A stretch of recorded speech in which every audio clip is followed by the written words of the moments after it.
the Soviet Union was backing all those other countries, Romania, Poland, and Czechoslovakia. Well, they're running out of money. In fact, that's where the Soviet Union collapsed. Yeah. So it wasn't a surprise that it came down, but it was a bit of a surprise that it took so long. Yeah, because it feels like when we learned about this, it seems like the conflict was in the mix for a while. Like Yeah, we're right after mean, World War II. yeah, like Excuse me. Yeah. the whole entire Cold War. I was surprised to hear 1989. Like that's a whole how many like 60 years after the World War II, and then take all those years of the Cold War. Like that's a lot of time for something to finally. To have all that tension. Yeah, exactly. And they had guards at checkpoints. They called that big one, Checkpoint Charlie. I mean, they not only stopped you, but if you were going to run to the free side, they'd shoot you. Yeah. They'd kill They you. guard and they had barbed wire on the fence. Oh, And the guards never held back. If they needed to do it, they would do it. yeah, they had to. And no, it was a sad situation over there. Yeah. But anyway, when it finally did come down, that's when Reagan said, "Mr. Gorbachev, tear down this wall."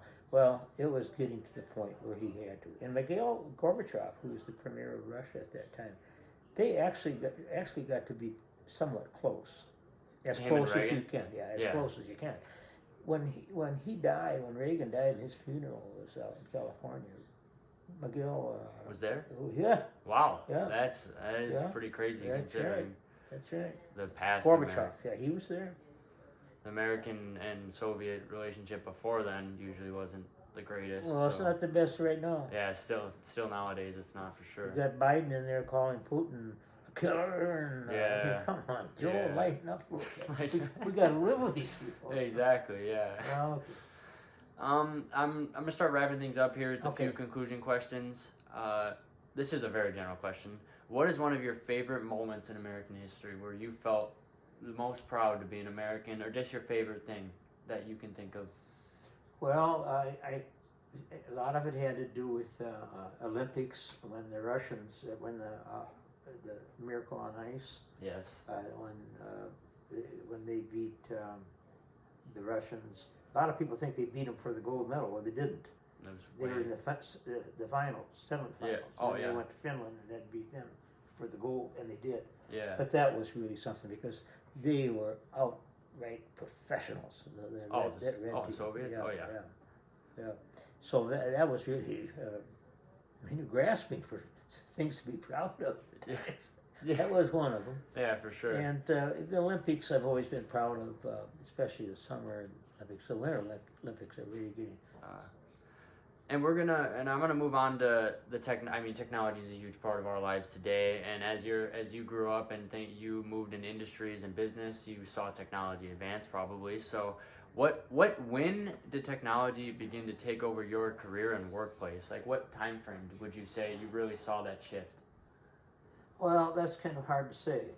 And the other thing is, it was a gradual thing, like most things are. Yeah. We had, when I was a little kid growing up, we had refrigerators, the little round ones with a little freezer inside. Mm-hmm. We had cars, the airplanes, but everything has just gotten so much better and Just- unbelievably. So it's been a gradual thing. So to say that when did it actually evolve into where it's taken over your lifestyle, the only thing I could think of that would be a candidate for that would be the computers. Computer, yeah. Yeah. That's kind of what I was aiming at. Like, Yeah. I mean, everything, this internet came about, and then computer software is doing certain things for medical industries, and Unquestioned, that's the number one. Right. And it has taken over a lot of businesses, not ours so much, right. but yeah, when I was, in business, everybody got laptops and Yeah, it's- everything was done on the computer. And just to think, like, sorry, keep going. No, I was just going to say, these things were gradual for me, but for you guys, that's all you know. Yeah, I can remember when your older brother was in second or third grade and we were visiting in school. Everybody had a computer on his desk. Yeah, Well, I mean, that's all they know.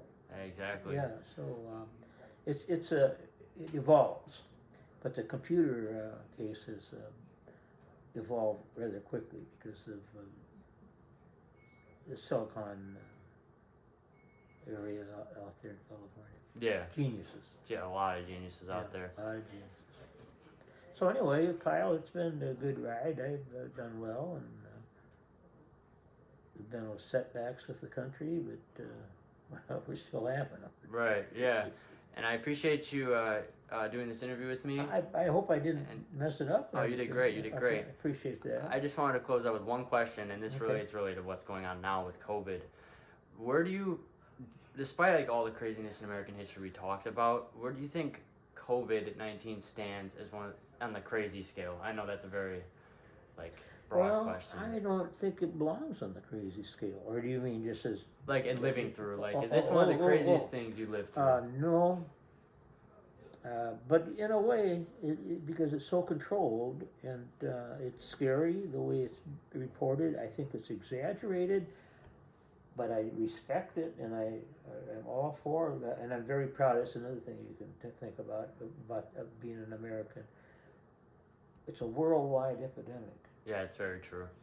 What country is making all the millions and millions of vials being shipped all over the world? United States. Yeah.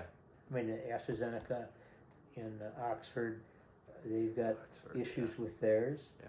That's the only other one I know of that's not in the United States. Yeah. And they've had some disruptions in there. But I've been so proud of Pfizer and Moderna and even J&J. I mean, that's three companies independently that have come up with a viable vaccine, and nobody else in the world is doing it. Yeah, exactly. So that's another thing I've been. But no, I don't know what to say about it. It's conquering, and yet with these companies coming up with these vaccines, we're pushing back. Exactly, we're making things better here in Yeah. America for sure. So I've had my one shot, and next couple of days I got my second shot. And I can't wait to get that so I can get back out and travel Be and do things. yourself and do That's things. right. Yeah, exactly. That's right. So anyway, I think we've handled it okay. I think the deaths are exaggerated. Right. I've read that if you could be shot in the head, but if they knew you came down with COVID in the morning, your death They goes beat down COVID. to sorry, come on. Yeah. And I heard that is the case. Yeah, I've heard things like that So too. there's no way that many people have died of COVID. Now some have, and I guess it's a real bad experience too. Yeah, these for people. sure. So anyway, yeah, I think we're handling that fine. That's But great. the politicians will get out of the way. Yeah, maybe a little bit, yeah. Well, Kyle, I'm just so happy that you came out. Yeah, thank you for doing this interview. I Yeah, you appreciate bet, it. buddy.